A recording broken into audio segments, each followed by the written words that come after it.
Exercice suivant. Une moto roule à vitesse constante sur une route rectiligne. Donc là, vous reconnaissez directement les termes. Vitesse constante, route rectiligne, c'est donc un MRU. Sur une distance donnée, le travail de la force motrice correspond à, et on a 4 propositions.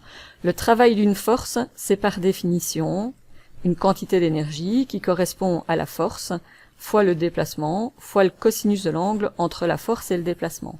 Est-ce qu'elle correspond à l'énergie cinétique de la moto, au travail des forces de frottement, quelle que soit la route, au travail des forces de frottement si la route est horizontale, ou à l'énergie potentielle de la moto? L'énergie potentielle de la moto, on est bien d'accord que si on est sur une route horizontale et que le référentiel est choisi sur la route, son énergie potentielle est nulle. Ici, on remarque tout de suite que ceci est intéressant si la route est horizontale, parce que si la route est horizontale, alors l'étude des forces sur cette moto, c'est son poids, qui est compensé parfaitement par la réaction normale de la route, et il faudra une force motrice vers l'avant.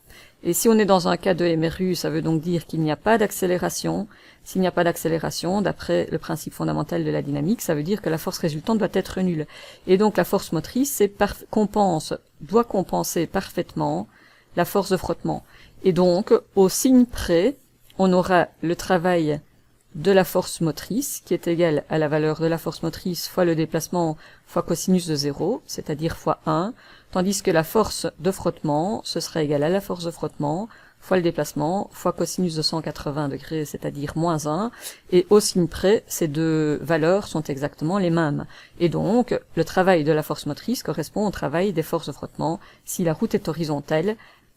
Dans un cas de MRU, la somme des forces doit être égale à 0, ou la somme des travaux des forces doit être égale à 0, ça revient au même.